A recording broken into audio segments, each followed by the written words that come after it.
பங்குனி உத்திரம்னு சொன்னாலேயே தேவப்பெருமாள் பெருந்தேவி தாயார் சன்னதியில் 5 நாச்சியார்களோடு சேர்ந்து அனுபவிக்கிற அந்த சேர்த்தி மகோத்சவம் தான் பங்குனி உத்திரம். சுவாமி தேசிகன் கனகமலய முத்ராம் கண்டதேசே ததானஹா பணிபதி சயனீயார் உத்திரஸ்தம் பிரபாத்தேன்னு பரமசிங்காரமாக, ஹே வரதா, ராத்திரியெல்லாம் நாச்சிமாரோடு சேர்ந்து நீ கூடி கலந்து பரிமாறிடும் பொழுது அந்த நாச்சியாருடைய வலை தழும்புகள் உன்னுடைய கழுத்து பகுதியில் பதிந்திருக்கும் அல்லவா, அதை விஸ்வரூபத்தில் சுப்பிரபாதத்தில் உன் கழுத்தில் சேவித்து நாங்கள்லாம் தன்யர்களானோம், அப்படி ஒரு பாக்கியம் எங்களுக்கு கிடைக்க வேண்டும் என்று சுவாமி தேசிகன் முதலான மகான்கள்லாம் இந்த பங்குனி உத்திர சேர்த்தி சேவையை கொண்டாடுறான். 5 தாயார்கள் மலையாள நாச்சியாரோட 7 நாட்கள் பங்குனி உத்திர திருக்கல்யாண உற்சவம் நடக்கும். அப்புறம் பெருந்தேவி தாயார், மூலவர், உற்சவர், உபயநாச்சிமார், ஆண்டாள் நாச்சியார் எல்லாரும் அங்கே பெருமாளுக்காக காத்துருப்பான்.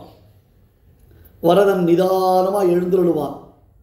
ஒரு ராஜா அந்தப்புறத்திற்கு எழுந்தருளும் பொழுது எப்படி இருக்குமோ அப்படி ஒரு சம்பிரமம் வரதன் தாயார் சன்னதிக்கு சேர்த்தி உற்சவத்திற்கு புறப்பாடு கண்டருளுவது கண்கொள்ளாததொரு காட்சி.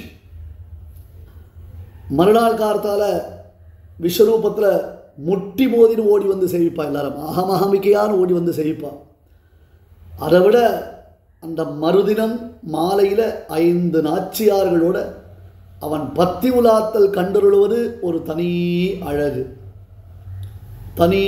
சார்வபௌமனான சக்கரவர்த்தி பகுவல்லவாக கலு ராஜானஹா என்று அநேகம் மனைவிகளோடு சேர்ந்து அவன் உலாவுவது போல தேவாதிராஜன் உலாவுகிறான்.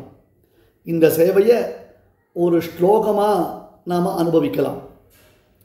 மேல்பாக்கம் வீரராகவ தாத்தாச்சாரியார் என்பதான ஒரு சுவாமி இந்த பங்குனி உத்திர சேர்த்தி உற்சவத்தை ஒரு ஸ்லோகமாக அருளி செய்தார் என்று இப்போ ஞானவிருத்தராகவும் வயோவிருத்தராகவும் தேவப்பெருமாளுக்கு அந்தரங்கமான கைங்கரியத்தை அனவரதம் செய்து கொண்டிருக்கக்கூடிய ஸ்ரீ கண்டா தாத்தாச்சாரியார் சுவாமி இந்த ஸ்லோகத்தை அடியனுக்கு அனுகிரகித்தார்.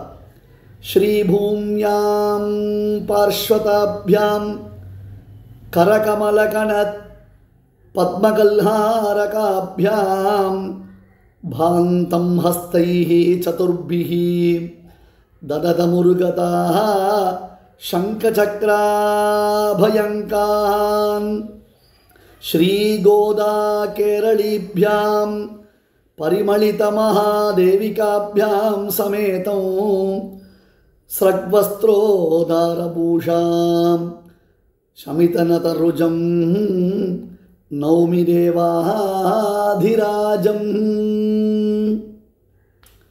கட்டாயம் இந்த சேவையை மிஸ் பண்ணிடாதீங்க. யாரும் நன்னா அனுபவிங்க இந்த சேவையை.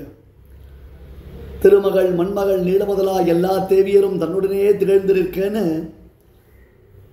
ஒவ்வொரு நாச்சியாரும் வரதனிடத்தில் தாங்கள் அனுபவித்த அந்த ஸ்ருங்கார கேளி தங்களுடைய திருமுக மண்டலத்தில் சேவையாகும்படியாக ஒரு மந்தஸ்பீதத்தோடு சேவை சாதிப்பான். அந்த சேவை தான் நமக்கு புருஷார்த்தம், அதுதான் பிறவி படைத்த பயன் என்று நாம் அனுபவிக்க வேண்டும்.